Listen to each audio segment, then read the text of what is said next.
Hola, mucho gusto. Somos estudiantes de la Universidad Andina del Cusco, de la Escuela Profesional de Ingeniería Ambiental. En esta oportunidad trataremos un tema muy importante que es el manejo de técnicas y tecnologías de la conservación del suelo y agua. Esto realizado en marco de la asignatura de manejo y conservación de suelos, dirigida por el docente Teodoro Warwa Chipani y expuesta por los alumnos Guayania Arotay Pemela Esmeralda, Martínez Pérez Marco Antonio, Querorucho Bejar Hilary Alexandra, Quispe Gabriel Richard Albert y mi persona Ezequiel Zumpiri Paul Albert. Para hablar sobre este trabajo que viene a ser el manejo de técnicas y tecnologías para la conservación de suelos y agua, vamos a hablar como pequeña parte de introducción acerca de lo importante que es conocer esto, ya que esto nos va a ayudar a reducir y mitigar cada uno de los problemas que se van a observar en la práctica de conservación de suelos, ya que esto podría depender mucho de nuestro futuro en la vegetación, en nuestros recursos naturales y otros. Por lo cual nuestro objetivo de nosotros va a ser saber y conocer cada uno de los factores que van interviniendo en esta conservación de suelos. Ahora es muy importante que nosotros no podamos ignorar este problema, ya que si lo hacemos, lo que va a ir creciendo son cada una de las vulnerabilidades, de los riesgos, lo cual no va a ser seguro que se pueda revertir este tipo de problemas y van a generar futuros problemas que luego va a ocasionar grandes problemas en nuestros suelos y en el agua. Dentro del manejo y técnicas y tecnologías de conservación de suelo y agua, tenemos los conceptos básicos. Dentro de ellos está la conservación de suelo, que es la práctica que realiza el ser humano para minimizar la pérdida del suelo en las áreas productivas. Luego tenemos la importancia del suelo, que es conservar el suelo, que significa la utilización de las prácticas de conservación y mejoramiento, de tal forma que se controle la degradación física, química y biológica, que permite el incremento de las cosechas. Es importante incorporar todas las prácticas apropiadas a las condiciones biofísicas y ambientales dentro del sistema de producción. Las prácticas de conservación de suelo reducen la pérdida del recurso de agua mediante la protección de la capa arable y el aumento de la infiltración del agua en el suelo. Características biofísicas del área productiva. En estos tenemos los criterios técnicos para el diagnóstico situacional, que es un diagnóstico que nos permite dictaminar el estado actual y de las condiciones climáticas, agroecológicas, topográficas, socioeconómicas y el uso actual del suelo que tiene que ver con la producción.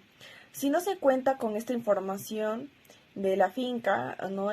Por ejemplo, se corre el riesgo de tomar decisiones equivocadas para la planificación de las actividades preventivas y correlativas del deterioro de recursos naturales. Para la realización de este diagnóstico es necesario tomar en cuenta los siguientes criterios. Primero, el objetivo del productor. Dentro de este objetivo del productor tenemos que controlar la erosión. ¿Qué es controlar la erosión? Prácticamente es la gravedad del problema de la erosión percibida por el productor y la importancia de implementar prácticas de conservación de suelo y agua, que controlen este tipo de erosión predominantes en la parcela. Segundo, tenemos que ver cómo mejorar la conservación y la humedad del suelo. En eso tenemos la importancia de mejorar la capacidad del suelo que infiltra y remite la humedad de la época más crítica para hacerlo. Luego tenemos lo que viene a ser proteger el suelo y los cultivos que controla el viento. Esto tiene una importancia ya que controla la erosión del suelo por los vientos y de proteger los cultivos a través de cortinas irrompibles.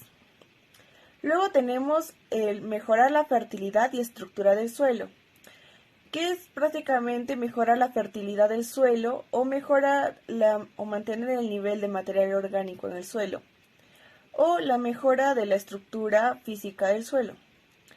Luego tenemos contribuir al control de las malezas, que es importante de implementar en prácticas de conservación del suelo, que contribuyen al mismo tiempo al control de las malezas.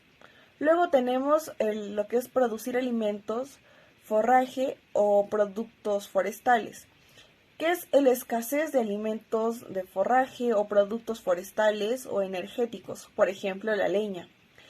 En la finca, durante ciertas épocas del año, es importante para la producción de esta práctica que contribuye a que estos productos ayuden a superar la escasez. La finca, con un buen acceso al mercado, se analiza las oportunidades de vender estos productos. Luego de esto tendríamos las condiciones agroecológicas de las fincas o parcelas. Como primero tenemos la textura de suelo, donde influye la adaptación ecológica de las prácticas biológicas de conservación de agua y suelo y afecta efectivamente a estas obras. Se debe seleccionar las especies y variedades que se adaptan a la textura del suelo de la parcela. Luego tenemos la profundidad del suelo. La profundidad del suelo influye en la adaptación ecológica de las prácticas biológicas de conservación de agua y suelo y afecta generalmente a la efectividad de la obra justamente en estas prácticas de conservación, que se deben seleccionar en cultivos que se adapten a la profundidad del suelo de la parcela, ya que muchos no sobreviven a largas épocas secas en suelos superficiales. Se tiene luego el drenaje de agua. En el caso que se formen charcos de agua y suelos queden frecuentemente saturados por varias horas o días, el suelo se considera mal drenado. El drenaje del suelo influye en esta adaptación ecológica en las prácticas de conservación, que afectan en general a la efectividad de las obras en la conservación de suelo y agua. En el primer caso se trata de selección de cultivos que se adapten a suelos con problemas de drenaje, de manera que se evita problemas de la pudrición o putrefacción de las raíces. En el segundo caso se refiere a la identificación de prácticas que sean compatibles con la capacidad de drenaje del terreno. Tenemos también lo que es la presentación de tierras en la parcela. Esto tiene que ver con la pedregosidad. Sí se puede medir analizando el porcentaje del área cubierto con piedras. Sin embargo, en la mayoría de casos, una evaluación visual es suficiente. En la pedregosidad de suelos influye la adaptación ecológica de las prácticas biológicas en conservación, que se trata de la selección de cultivos que crecen y pueden desarrollar raíces en suelos pedregosos. El sarce de limón, por ejemplo, no tiene raíces suficientemente fuertes como para establecerse como barrera viva en suelos muy pedregosos. La eficacia de ciertas prácticas de conservación de suelo y agua, por ejemplo, la implementación de barreras muertas o muertas de piedras. Tenemos también lo que es la captación de infiltración, que es prácticamente la captación del suelo que permite la entrada y percolación de agua en las lluvias en el suelo. Un suelo con alta capacidad de infiltración se caracteriza por una buena estabilidad en las prácticas o en las partículas del suelo, que prácticamente es esto en la estructura de la superficie, por una baja tendencia de sellarse a una estructura no compactada dentro del suelo. En suelos de baja capacidad de infiltración se necesitan prácticas más fuertes para el control de la escorrentía. En este sentido nos referimos a unas barreras vivas, con especies de zacates de un buen macollamiento para formar barreras densas y combinarlas con prácticas de la conservación de suelo y agua que mejoren la infiltración en toda la parcela. Luego tenemos la selección de tecnologías apropiadas con los criterios técnicos. El proceso de selección de tecnologías o prácticas que se pueden comparar con un proceso de infiltración, donde las tecnologías que pasan por estos criterios salen al final con tecnologías promisorias, como por ejemplo se van a ver en el siguiente gráfico, donde la selección de tecnologías promisorias a través de los criterios es igual a los filtros aplicados en las guías de técnicas de la conservación de suelo y agua. Como primer filtro tenemos las condiciones agroecológicas. En estas la tecnología se cumple con las condiciones agroecológicas, donde pasan el filtro 1 y entran al filtro 2. El filtro 2 con condiciones de producción de las fincas Es una tecnología que cumplen con las condiciones de producción que pasan del filtro 2 y entran hacia el filtro 3. El filtro 3 tiene los objetivos del productor, donde estas tecnologías cumplen con los objetivos del productor y los consideran como tecnologías promisorias. El resultado son tecnologías promisorias. Construcción y uso de nivela para el trazado de curvas a nivel. Para esto vamos a seguir 4 pasos, los cuales serán: primero, uno es la construcción de nivela. La construcción de este nivela va a ser muy sencillo y a la vez muy barato para nosotros, ya que esto va a tratar de construir un pequeño nivel sin manejar nosotros conocimientos muy complicados. ¿Por qué se llama así? Porque tiene una forma de A. Ahora, luego viene la calibración. La calibración tratará de nosotros comparar los valores obtenidos por un instrumento de la medición y la medida correspondiente para luego obtener un patrón de referencia, ¿no? Ahora, el cálculo de porcentaje de la pendiente. Para esto va a ser necesario nosotros obtener el nivel de pendiente de la parcela con el objetivo de saber cuántas veces este nivel se necesita trazar para construir esta otra obra de conservación. Ahora, para el establecimiento de curvas a nivel vamos a tener que seguir 2 pasos. Uno va a ser la determinación de la línea madre y otro el trazado de curvas de nivel, ¿no? Para lo cual la línea madre es una línea de estacas que va dividiendo la parcela en 2 partes. Ahora el trazado de curvas a nivel va a ser un trazado que se va usando el nivel de inicio a partir de cada una de las estacas de la línea madre. Prácticas mecánicas o físicas. Para este tipo de prácticas también vamos a seguir otro número 4 pasos, lo cual viene a ser acequias a nivel. ¿De qué trata este paso? Por lo general van a ser canales que van a ser trazados, por ejemplo, verticalmente, acerca de la pendiente, y se va a construir poco a poco acerca de canales para las aguas y las correntías, y luego que se vayan reteniendo, ¿no? Ahora, las barreras muertas. De esto van a ser pequeño muro de piedra que se van a levantar poco a poco en la curva de nivel para disminuir su velocidad acerca del agua y poco a poco ir reteniendo incluso y no sea arrastrado. Luego los diques. Los diques van a ser una estructura en forma de luna levantada por curvas a nivel para disminuir la velocidad del agua y a veces su pérdida en diferentes tipos de áreas, ¿no? Para esto va a tratar la construcción de un dique, se utilizan diferentes materiales, como puede ser la piedra, la madera, sacos de arena, llantas o otros materiales también. Las terrazas. La terraza va a ser muy efectiva para controlar la erosión. Para esto va a existir diferentes tipos de terrazas. Como vienen a ser las más utilizadas es la individual y la que es de banco.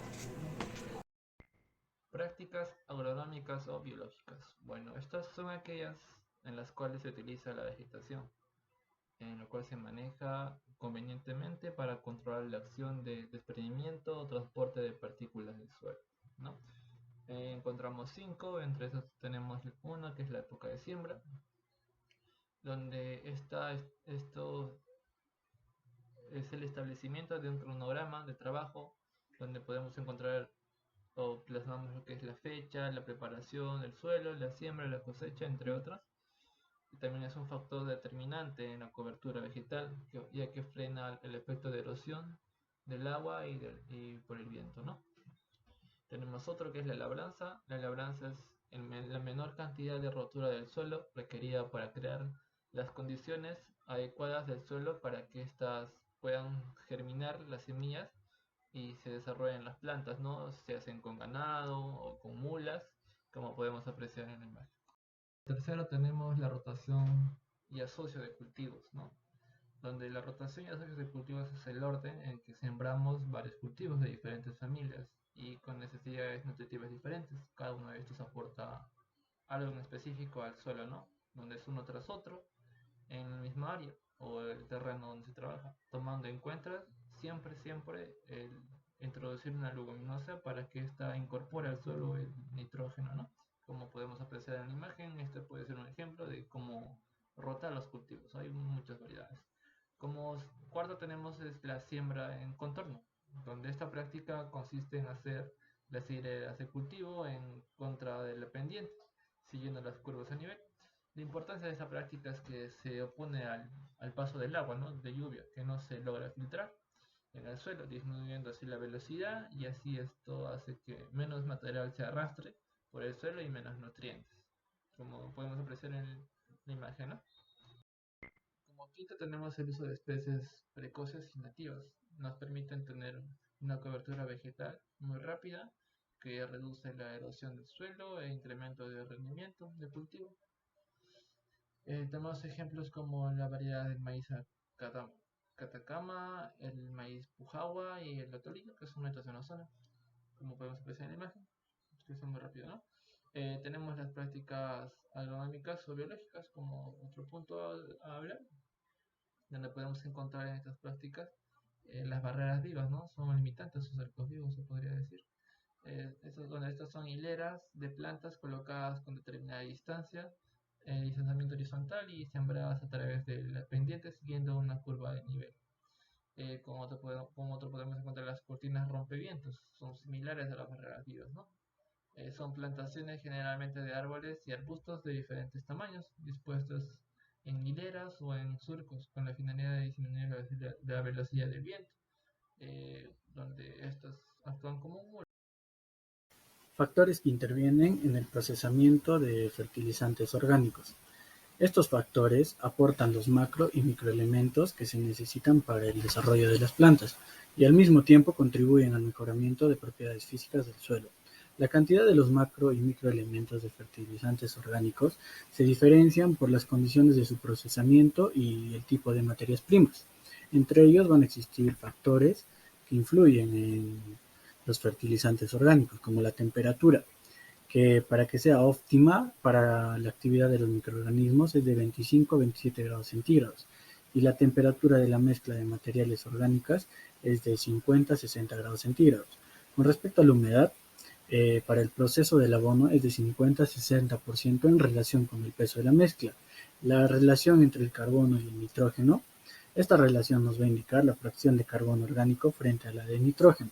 Prácticamente la totalidad del nitrógeno orgánico presente en un residuo orgánico es biodegradable y por tanto disponible. Y con respecto a su acidez, el nivel de acidez más conveniente para los microorganismos del suelo está entre 5.5 a 7.0 y los valores externos inhiben la actividad microbiana. La cantidad promedio de los microelementos y el número de relación entre el carbono y el nitrógeno de la materia prima, es importante conocer las características de cada materia.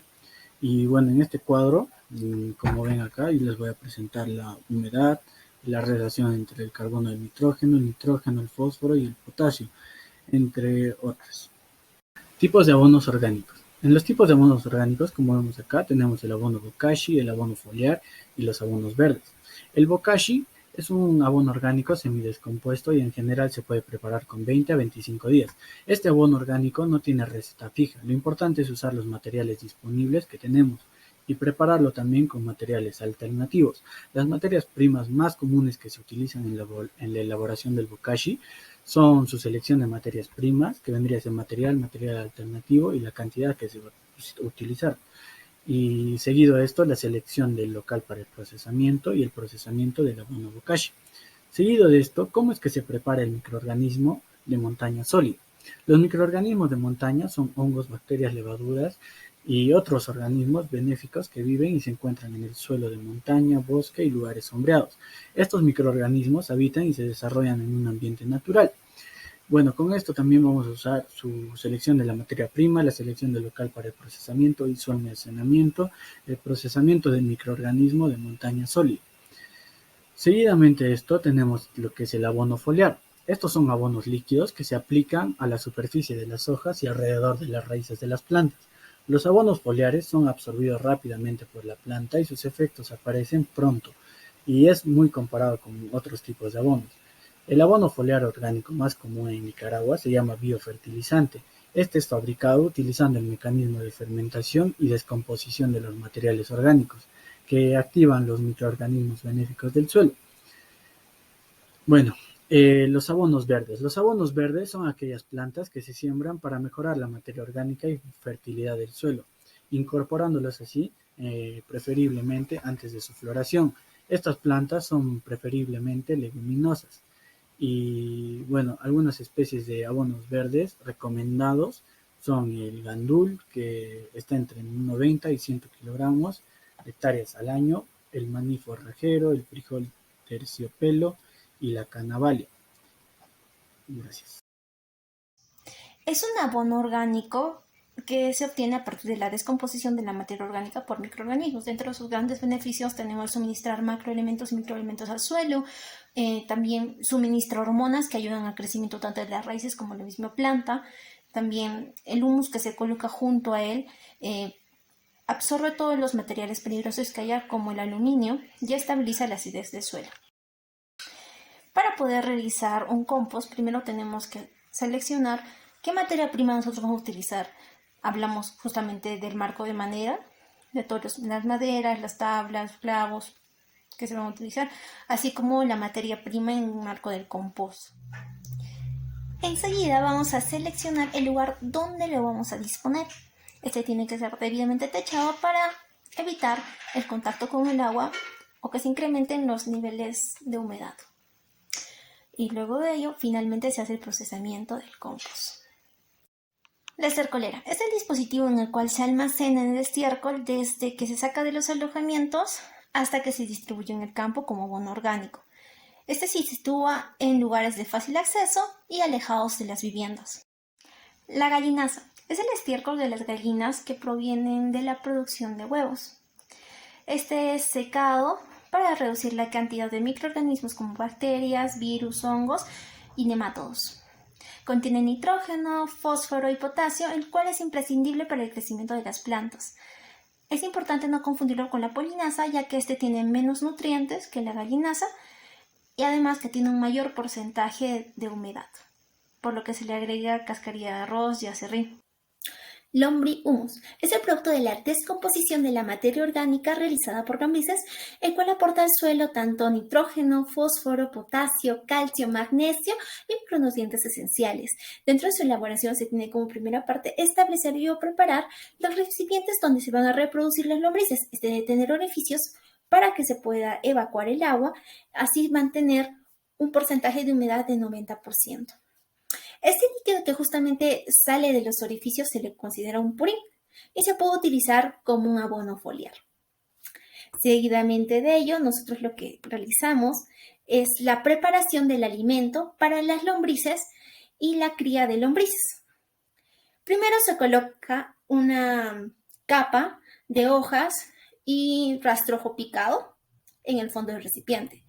Luego se mezcla el estiércol y algunos restos vegetales encima del rastrojo. Y finalmente se coloca 1 kilo de lombrices encima para posteriormente taparlo con una superficie como una hojarasca, paja.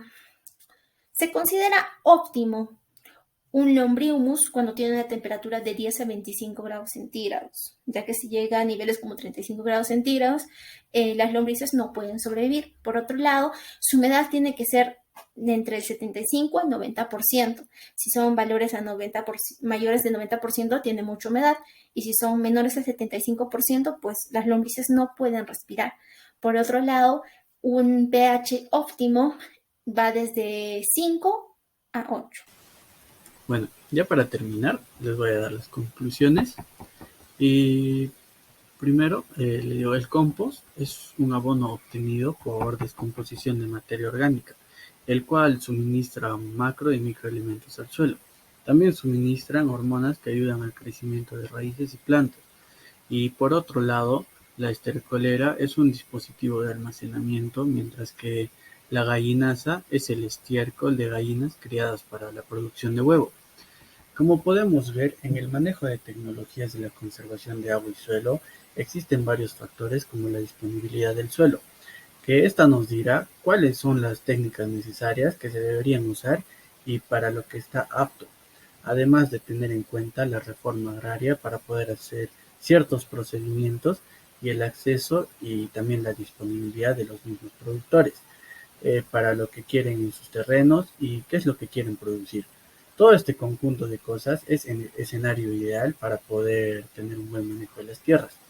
Y bueno, no podemos olvidar la importancia que tiene mejorar diversas características físicas, biológicas y químicas del suelo.